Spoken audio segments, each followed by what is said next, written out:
Hi, welcome to Fiberchats. My name is Irina. I'm the host here, and my guest today is Jessica Ice. Hi, Jessica. Hi, how are you? Lovely, lovely to have you on my channel. Thank you so much for including me. This has been so much fun to watch you grow. I've been watching your interviews and so I'm excited to be here. Thank you. Thank you, thank you. Well, tell me, at what point did you decide to become a knitwear designer? Because, to be a knitter is one thing, but to announce to the world I'm a designer is like the next step. When did that happen? So I think that I would say that happened. I worked in a local yarn shop near my house for a few years, which ended in the middle of COVID, but that's a whole other story. The yarn shop is still open and it's a wonderful shop. It's my favorite place to be, but I was doing a lot of teaching and I was teaching beginner knitters and beginner crocheters. And it sort of came from that wanting to, I taught them the knitters, I taught them to knit and to purl, and then they wanted to know what's next. They were ready to, make a project. And so I started to design rather than sourcing from other designers.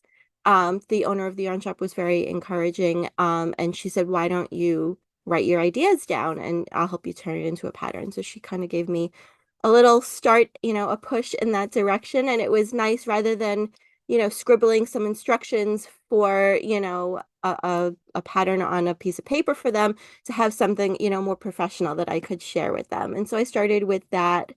At the time, I was also knitting for newborn photographers. I was selling my finished knits and I got burnt out really quickly. It was fun because I got the most beautiful pictures back from professional photographers of Right. like 1 week old babies. Is that I don't think there's anything cuter, and they're so quick to knit, but it was a lot of like knit this hat or knit this outfit in 5 colors and I need it like, in 3 days. And so there was a lot of pressure because babies are on their own timetables and they don't care what their due date was. They come when they decide that they're ready to be born. And so there was a lot of pressure with that.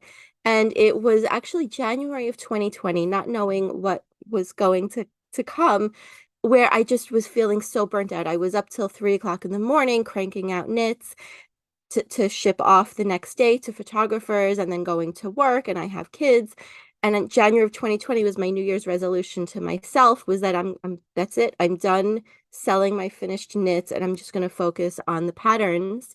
Um, because that's something, I can do more in my spare time. And unless I was doing like a magazine, or submission, a collaboration, it was on my own timetable at that point, really, where I could control the time frame and do it, live a better life, a less stressful life where it fit into the bits and pieces of time that I had to focus on it. You mentioned to me that your mom is not a knitter, so who taught you to knit? So my mom tried knitting when she was young, and first married, and she was commuting from Brooklyn into Manhattan for work. And she was taking the bus and the train, and someone taught her how to cast on and how to knit. I think it was garter stitch, so just knit, but they never taught her how to bind off, how to cast off. So she made like a 10-foot long scarf, and that was the only project she ever made until she found someone that taught her how to end it off, and that was enough for her. That was her experience in knitting. I actually learned to crochet first, and I crocheted for many years before I learned to knit. And I learned from a friend. I was volunteering as part of an advisor for a youth group for high school students. And part of that program was that it was a lot of leadership focus training for the kids. And we would go upstate, into upstate New York, like into the Catskills and stuff, to the Borscht Belt. Think Dirty Dancing type hotels. And so part of our job as advisors was basically sit in the hallway at night until the kids go to sleep and keep the boys in the boys' room and the girls in the girls' room. And there's not a lot to do sitting in the hallway of a hotel at 2 o'clock in the morning. And she was crocheting and she had, of course, extra yarn and an extra hook. As we all do when we travel. And she gave it to me, and it was Red Heart Super Saver and a J hook, but that was all I needed. And that felt like such a gift to me, it seemed like such an extravagant thing that she was just giving me, yarn and a hook. It seemed so valuable. And it was because it was the gift of learning the craft. And so I learned how to single crochet in the back loop only. And my plan was to make a blanket of single crochet in the back loop only. And so P.S. that did not become a blanket. Um, and then when I had my kids, I have twin boys, and they're 11 now. So that was when I had them, again, a New Year's resolution to myself. I like to promise myself things.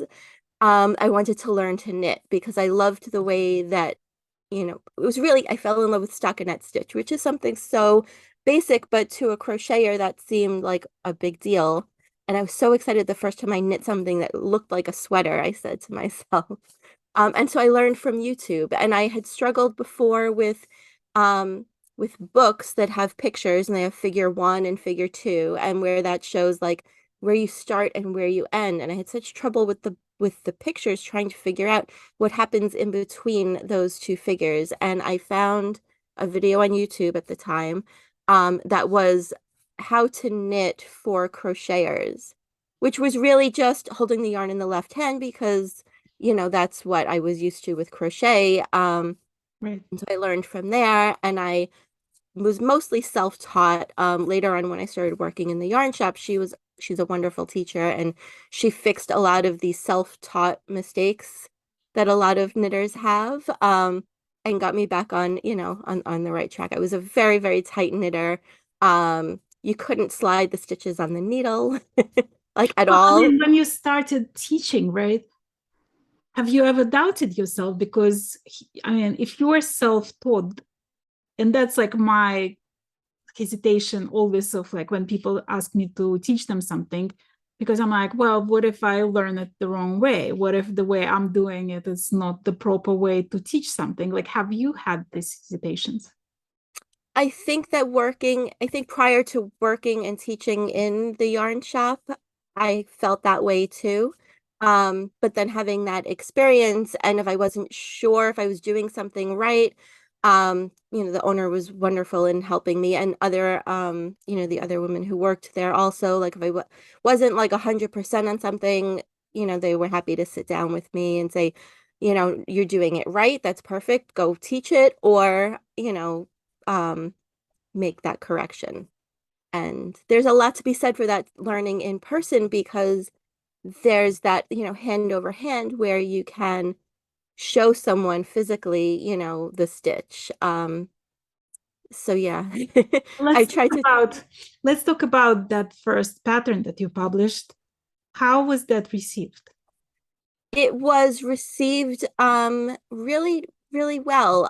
It was received well by the other knitters and my students in the yarn shop, and then I published it on Ravelry. And I happened to have used Knitting Fever yarn. I had used Juniper Moon Cumulus yarn, which is a really soft, fluffy, just a beautiful cotton. And they love to encourage indie designers and new designers. And so they shared that pattern, on their social media. And so it did really nicely. And that was exciting. How is your designing career going now? Like, I mean, are you learning all the marketing tricks? Does that frustrate you that you have to be not only designer but also a marketer? It does. It would be nice to be able just to focus on, with anything, to be able to focus on the things that bring us joy.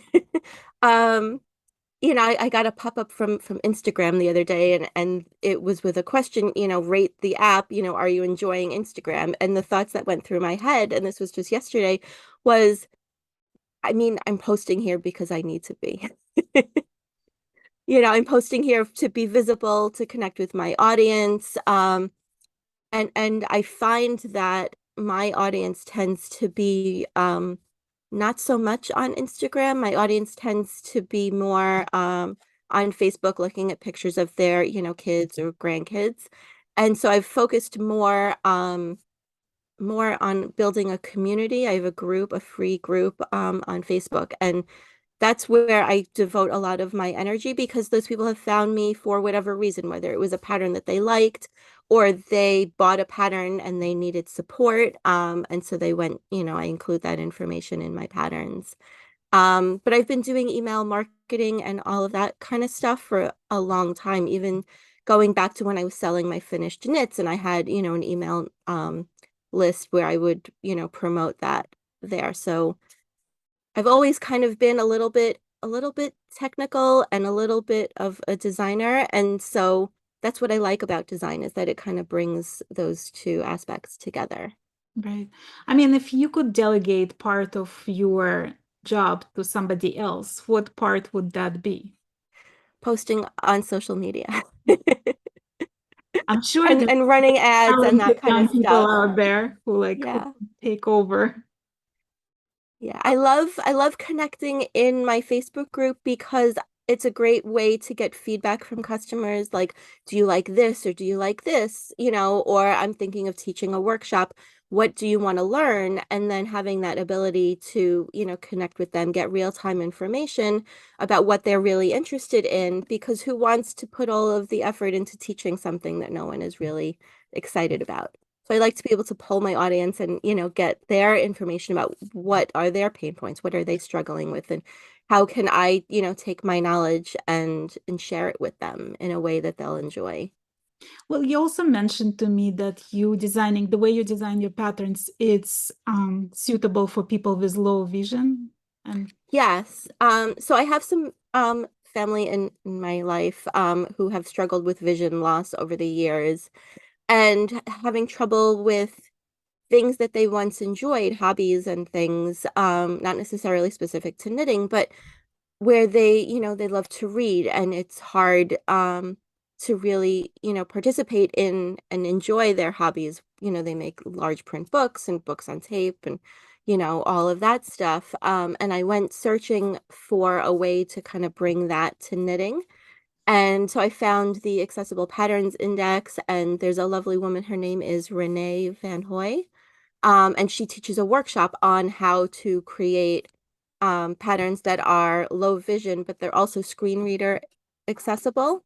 And that is my cat joining us. we She love does what she wants. I did not sprout a tail. Um, so I had found Renee and I took her workshop and learned how to make a pattern that would be able to be read by screen readers. So there is fancy software out there, but also even Adobe Acrobat, which many of us have, on our devices, has a feature where it can read instructions to you.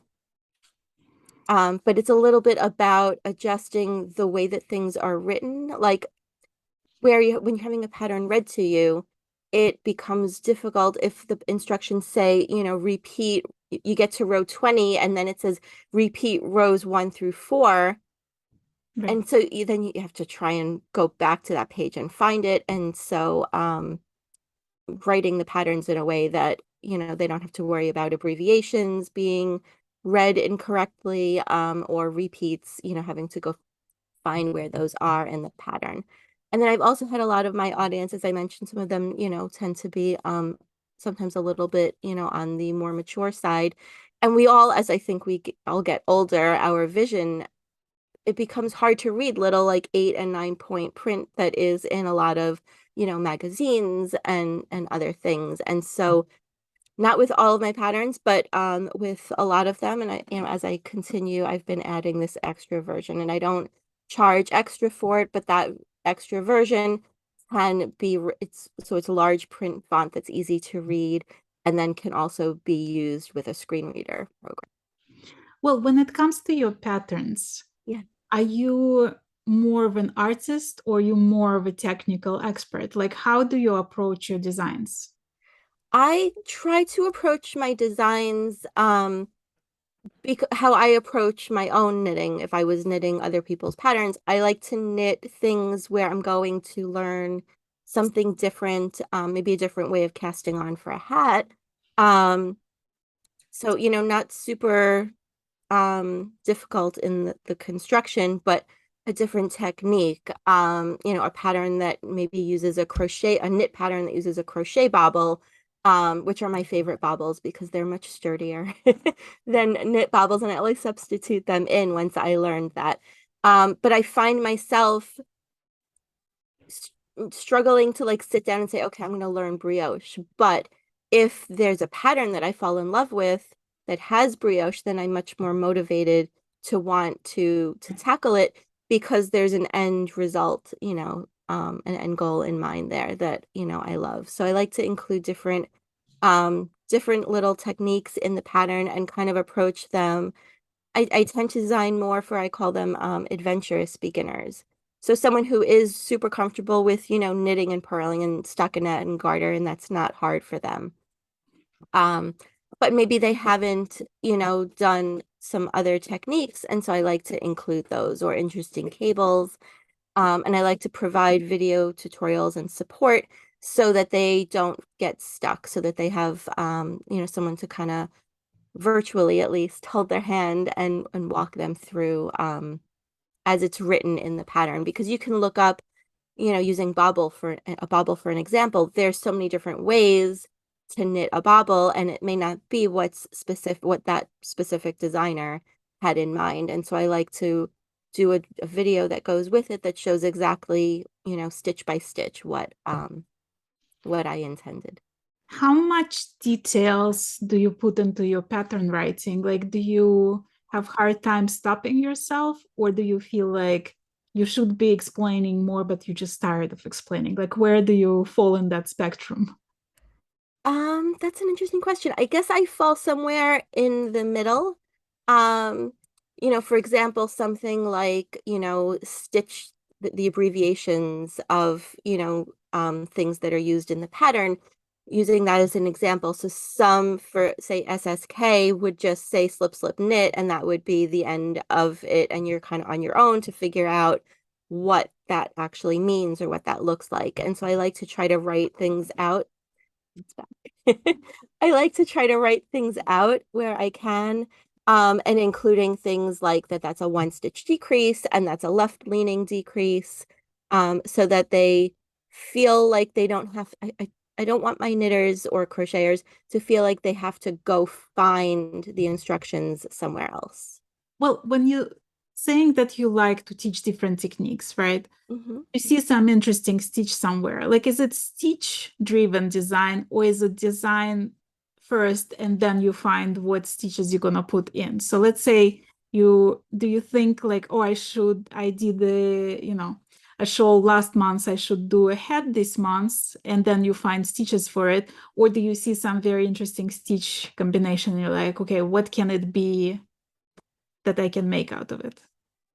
Um, it kind of is a little bit of both. My favorite gift to receive for, birthday and holiday gifts and stuff is Stitch dictionaries. And my family does not understand my obsession with it, but I think it's nice to see what's out there as far as stitches, and sometimes I'll fall in love with something, but I just don't have I haven't yet figured out, what to use it for. And so I'll, put a post-it note and so I can refer back to it later.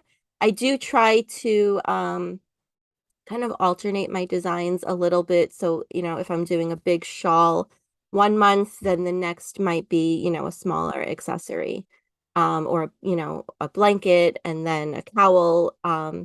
So that people don't really get bored and feel like they're always knitting the same type of thing. I haven't yet gone into garments, but I think that's gonna come in 2023. So I've done mostly, accessories, things like that at this point. Um, yeah, sometimes I fall in love with a stitch, sometimes I fall in love with a yarn, and then it's a matter of figuring out what that yarn wants to become. Um, different yarns look better in different stitch patterns. They show them off differently. Well, So, are you ever concerned that if you're gonna introduce some like something very difficult, like let's say some like, talking of the Bibles of the stitch dictionaries, right? Like you'll go to Japanese cable knitting Bible and you'll get like some, you know, the cables out there that scare the best of us. Are Yeah. you afraid to incorporate something difficult technically into your designs just because you sort of know who your audience is right now? I wouldn't say that I am afraid to incorporate difficult stitches. I do tend to lean more towards ones that um if they seem difficult, they are not terribly hard to teach, even through, a video tutorial. So I haven't gone, super crazy with a lot of stitches within my designs because I want them to feel attainable.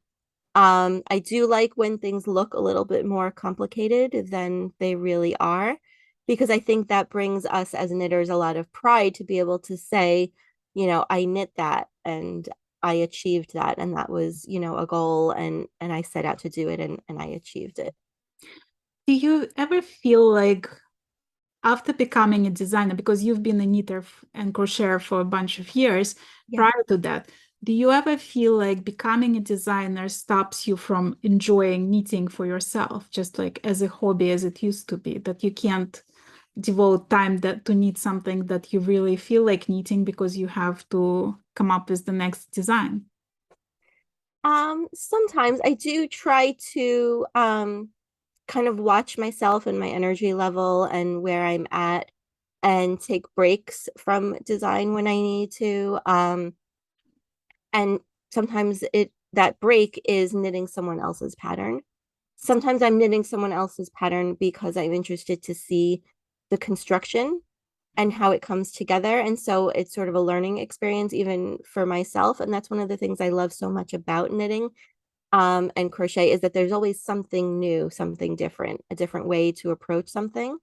But I do sometimes take like a week off or a weekend off from working on my own stuff and knit other people's patterns to give myself a break from having to think about, what is the stitch count on this round and what is it on that round, and kind of writing, adjusting things as I go and making sure I'm explaining them clearly. So it's nice to take that step back and give myself a break to enjoy it as a hobby.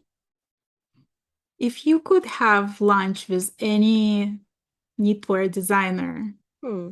who would you pick and why? Who would I pick? I think that I would pick um I really enjoy Jen Parasini. She's JP Knits.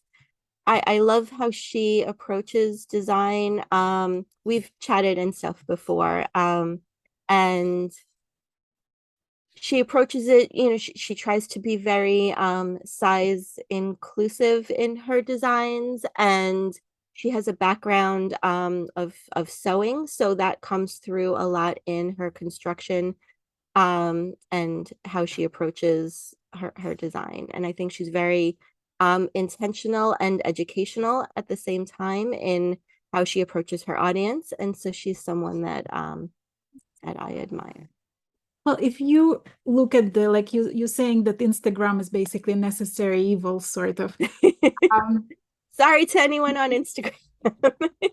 does it bring you any sources of inspiration to be there? Like, do you see something that sparks your imagination and you're like, oh, maybe I should do something like that or something like, do you get any ideas from Instagram?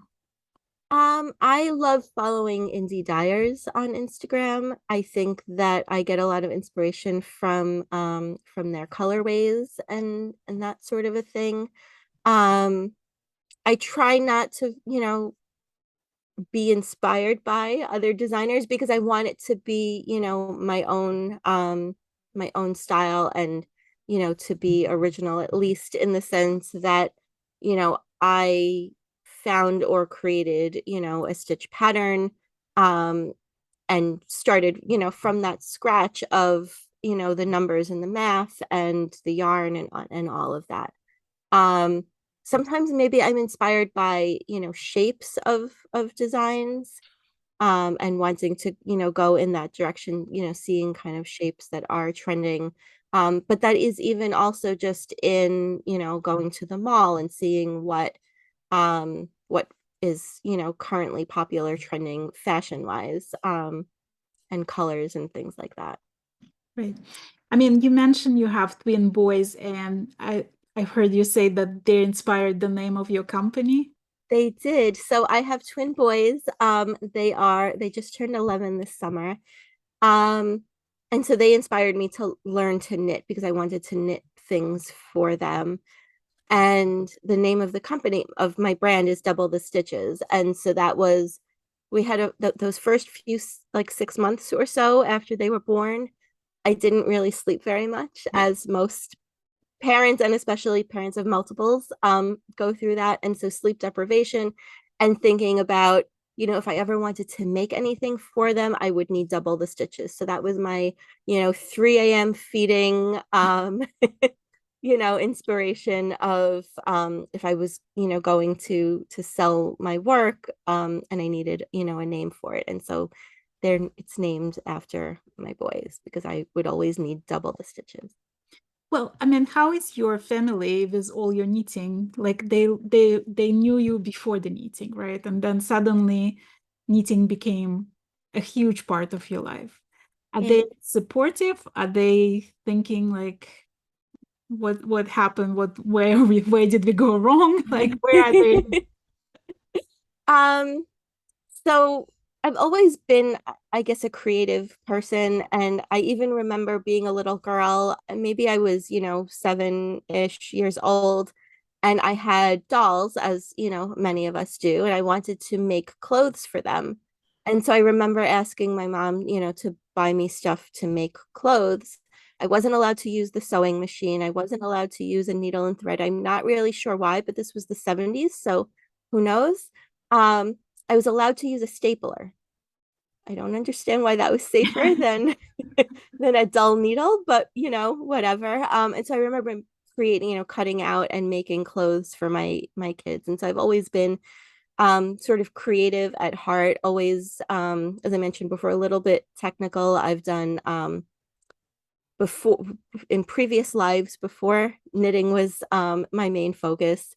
I designed websites, and I had a stationery business, make designing custom invitations. So working with a lot of fabrics and ribbons and things like that. Um, so they know that I'm a creative person and they're supportive in that way. They don't really understand what it means that I sell patterns or that I design patterns or how one would even go about doing those things. Um, but they see that it makes me happy, and it's definitely less stress than designing custom invitations for brides. Right. So that's a whole other thing. What about your stash? Did it double as well because you need to do double the stitches? It has more than doubled, I would say. Um, yeah, and I went through my stash, I guess it was kind of in the beginning of the pandemic, and I had a lot of, yarn from big box stores that I wasn't really using. And I went through my stash and I boxed up a lot of it. And I found through Facebook, I found someone that worked locally in a nursing home. And so I donated like 3 gigantic boxes of yarn that I just knew I wasn't going to use. And so I sent it off to them, and so they were very appreciative. So is there like extra space in your yarn stash now, or No, what I filled other that space with other yarn. And it was hard to not bring home the entire yarn shop when I worked, when I worked in one. It was hard to like leave the yarn at the store every day. I would want to, bring it home with me. Well, you also teach at the local library, right? I do, yeah. Like, if you have to choose just one thing, right? Would it be designing or teaching? What brings you more joy? That's a really hard question. I don't know. I think I would really struggle with making that choice. I really do love that feeling of teaching someone something and having them that look, that spark that they get when they understand something, when they've, learned a technique that they can then take into other projects. If you teach someone how to do a 3 needle bind off, or a different cast on, when they have mastered that, that's something that they can use in any project going forward. And so I really love building up their confidence in that way. Um, the I run a library group that meets weekly, and it's knitters and crocheters, and a lot of that is also helping to translate or helping them understand instructions in other patterns. So it's not just my patterns. And I kind of like that I get to meet them where they are in their knitting or crocheting life. Um, because it's, you know, it's not a beginner group. It's kind of all ages and all skill levels, you know, from someone in their 20s to I have someone who I think she's 96, and God bless her, she drives to the class, and you know, she's a little slower than others, but you know, but she does it and she loves it, and she's making things for her great grandchildren. And so it's nice to be able to, you know, support people, and the joy that they get from learning and from creating things to give to others. But I feel like design kind of has to go along with that in a way. For me, it does, I think. Are you deciding on your designs based on the season? Are you like seasonal designer? I try to be seasonal in the sense that I probably wouldn't release like a super heavy, chunky sweater in, you know, June, because I don't think that that's what people are looking for. And, you know, when the weather is hot, the thought of knitting something, you know, super bulky, that's going to, you know, lay on their lap or their body as they're working on it. So I do try to gear kind of yarn weights or yarn choices and colors to the season when I can. Do you have a favorite yarn weight?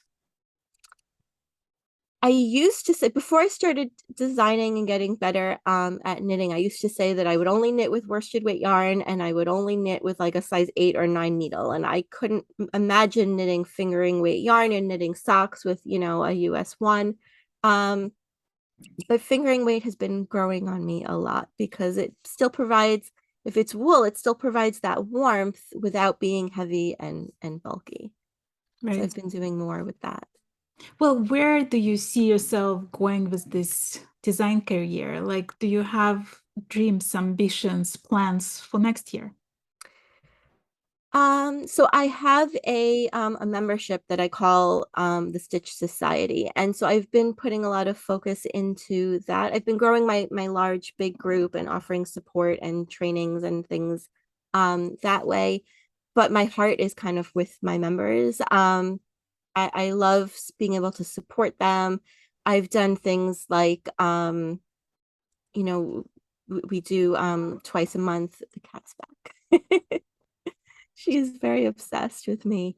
So we do twice a month. We have a coffee chat and on Zoom where we get together and hang out, and kind of get to know each other. It's not recorded. It's just that ability to be real and authentic with each other. And I enjoy being able to support them. I had a member who her daughter was getting married, her son was getting married, and she wanted to knit a shawl for her daughter-in-law, her future daughter-in-law at the time. And she found this pattern that was perfect, but it was an old pattern that was free, that was no longer supported by the yarn company that put it out, and she couldn't make sense of it. And so I downloaded it and I was able to help like rechart it for her. And she knit this beautiful mohair shawl for her future daughter-in-law in like 2 weeks. So Right. being able to, you know, film a video and help support people in that way, with a smaller, more intimate group, is something that I really enjoy. And then that membership also helps to support creating the low vision versions of my patterns, so that I can still offer them at the same price that I would without, you know, having an additional charge, because I'd like my knitting to be as accessible and my crochet to be as accessible as it can be for as many people that would like to enjoy it. So I see a lot of focus on that, and looking at, you know, maybe some garment design coming up, and collaborations. And then this will be I think it will be the fourth year doing an event for local yarn shop day. This past year I was able to connect with I think it was 165 local yarn shops, and offer a free pattern with yarn purchase. that was purchased that weekend. So that was important to me. Having worked in a yarn shop and seeing how much these small, independent, mostly women-owned businesses that are so important to our industry, kind of has my heart a bit. Do you have a favorite fiber? I like soft things. I like merino. I have been getting in a little bit more to non-superwash yarns. And I do love alpaca. I design a couple patterns a year for Eagle Bend Alpaca Farm in Kentucky. And we've kind of developed a really nice rapport. And they do a yarn crawl in the summer. And so I designed something special, kind of inspired by their farm. Can you imagine your life without knitting or crocheting? I couldn't. I don't really think I could. I need that that solace, that comfort. I can't even sit and like watch TV or a movie these days without having yarn in my hands and doing something. I find it hard to focus without it. Right. I mean, are you a monogamous knitter or do you work on like 10 different things at the same time? 10 different things at the same time. Does that ever Designs, stress you out? yeah, designs kind of in different stages, all over my house, I would say. Um, I think I'm probably more of a process knitter than a product knitter because I love that feeling of like figuring something out and getting started on it. I do also try to alternate kind of having something crochet going, something knit with big needles, something knit with small needles, because I think I find that is easier on my hands, but I can still continue to create.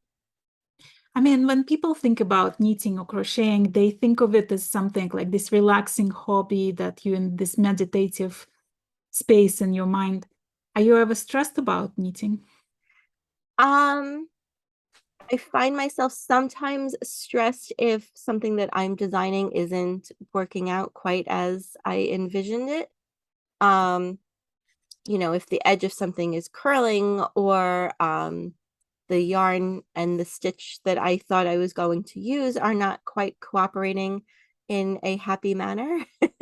um, so that's where sometimes it's a little bit stressful. And that's why I like to have a lot of different projects going because sometimes something really does need to go to timeout for a little bit.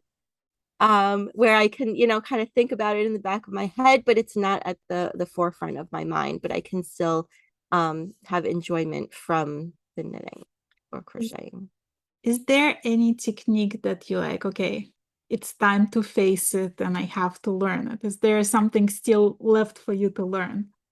Something left for me to learn. I have knit brioche, but I have not um I've knit simple brioche, like a cowl in two colors in the round. And so I have not really gotten into shaping and decreases and increases. And so that I think would be something that would be, as far as a knitting technique, next for me to tackle. And then that would be something I could incorporate into design work too. I mean, do you think you will? I think I will. I think Oh, I will. I'm comfortable, very comfortable with lace and cables and mosaic knitting. And I don't design a lot with it, but with stranded color work like Fair Isle. Um, you mentioned also that this club that people are members of, that this is where your test call goes first and they have the first opportunity to participate in test knits for you. Um, what's an ideal tester for you? what's an ideal tester for me? An ideal tester, I would say, is someone I like to have testers with all different skill levels because I think that's very important. Because if you only have testers that are super advanced master, knitters or master crocheters, they tend to sometimes know what you meant and just do what the right thing is. And so I like to have people who are a little bit newer to it or maybe haven't tried the technique because they can provide different kinds of feedback Right. where they didn't understand something. Someone who's willing to ask questions I want the questions. I think some people test and they're afraid to ask questions if they don't understand something, but that's really the best kind of feedback I think that a designer can get, because we want to make the pattern simple for everyone to follow.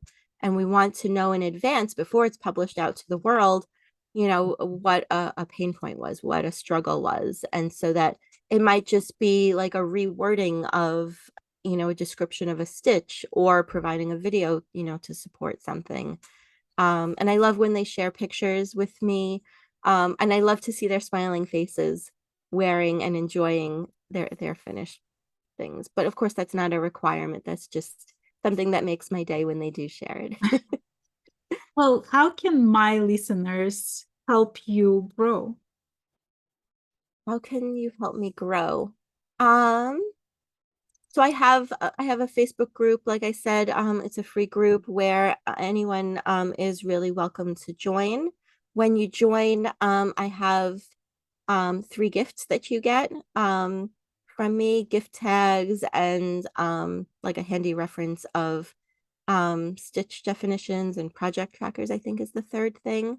And so just, you know, joining the group would be lovely. And if though to small businesses, to small indie designers, and even for yourself, I'm sure those likes and those hearts and those, hitting subscribe on the YouTube channel and joining the group and interacting, and when you see posts and stuff, in social media, whether it's Facebook or Instagram, kind of engaging, I think that makes a big difference in reaching,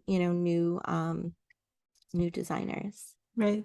Well, I'm Sorry. gonna I'm gonna put all your links in the Oh, description of good. this Thank you. video, so people can find you on Facebook, they can find you on YouTube, and guys, subscribe, hit that like Yes. button, and follow Jessica. Help her out Oh, and thank check you out your so much. patterns.